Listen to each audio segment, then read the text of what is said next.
A presidenta da Deputación de Pontevedra, Carmela Silva, quixo poñer en antecedentes sobre a polémica da agardada reforma da piscina municipal de Cambados os asistentes ao acto de presentación do proxecto. A praza do Concello serviu de escenario para un evento no que se explicou que o proxecto anterior do ano 2015, cando gobernaba o PP en Concello e Deputación, incumpría a legalidade no tocante á climatización da piscina. E había dúas opcións.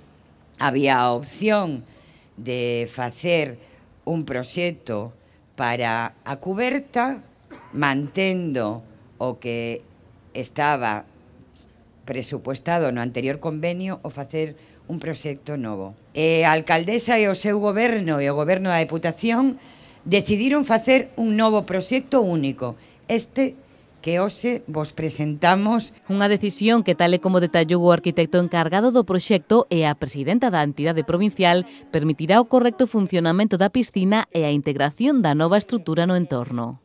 Imos actuar na funcionalidade e na racionalidade da ordenación interior para o confort térmico.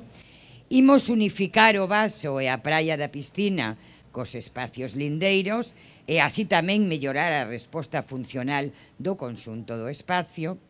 Imos modificar o peche para que limite a demanda enerxética para acadar o benestar térmico e tamén mellorar a eficiencia das novas instalacións e cumprir a normativa aplicable. A alcaldesa de Cambados, Fátima Val, subliñou no acto o seu agradecemento á Deputación Pontevedresa por apostar por este proxecto que terá un prazo de execución de 11 meses, un tempo no que a piscina non poderá usarse, pero sí o resto do complexo deportivo do Pombal. O que temos agora mesmo é unha especie de invernadero que non cumple coas condicións mínimas exixidas pola normativa vixente da Xunta de Galicia, e é verdade que necesitaba esa mellora e esas obras nesa instalación. O custe total da reforma da piscina será de algo máis de 900.000 euros, 300.000 máis que o proxecto de 2015. Desde o Concello e a Deputación prevén que antes de que remate este 2017 as obras estean adxudicadas para poder comezar cos traballos.